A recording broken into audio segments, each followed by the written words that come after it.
Let's bring in Caroline Sunshine, Deputy Director of Communications for the Trump campaign. Caroline, great to see you again. Good morning. Pennsylvania Governor Josh Shapiro was a top VP candidate for Harris, but of course she ended up choosing Minnesota Governor Tim Walz.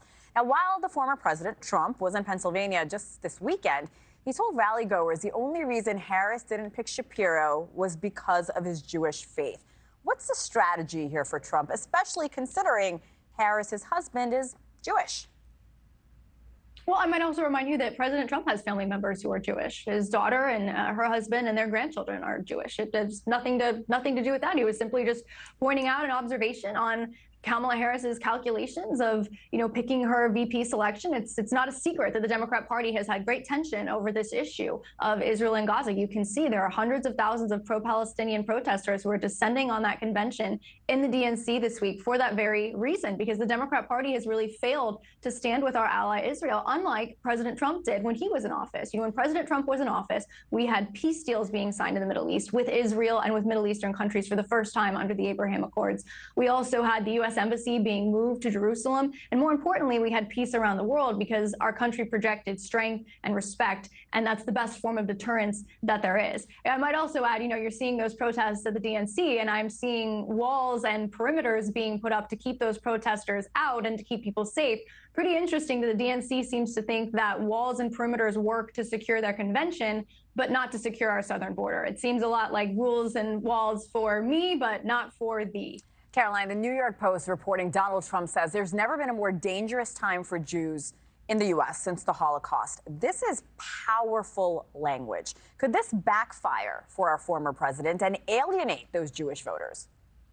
I think what would alienate those voters is for people not to take their concerns seriously. It's very clear President Trump takes their concerns seriously. He's echoing words that he's heard from Jewish Americans, from Jewish people around the world, actually. Those are sentiments that are coming directly from them. You think about the families that lost loved ones during the horrific attack on October 7th and who haven't felt like this country has done enough to resolve that conflict quickly, to bring any remaining loved ones in hostage situations home. You look at Jewish American students on college campuses feeling not safe to go to their classes or walk in the streets. These are words that are coming from Jewish Americans. Caroline, how is he handling the other Americans who don't agree with the war and what's going on? There are two sides here.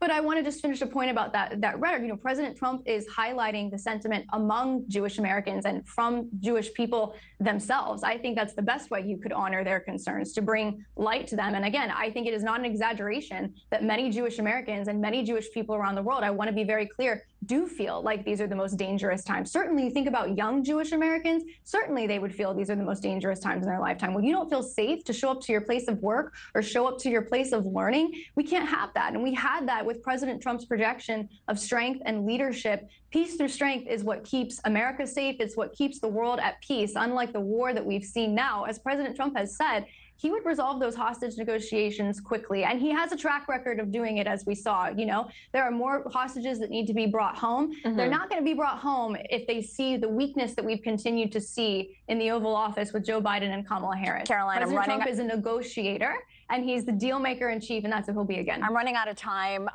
You have 15 seconds. Let's talk about those personal attacks. His campaign has told him to stay away from them. He said he's better looking than Kamala Harris this weekend. What's the strategy there, especially when many are telling him to stop doing that? Stick to the points.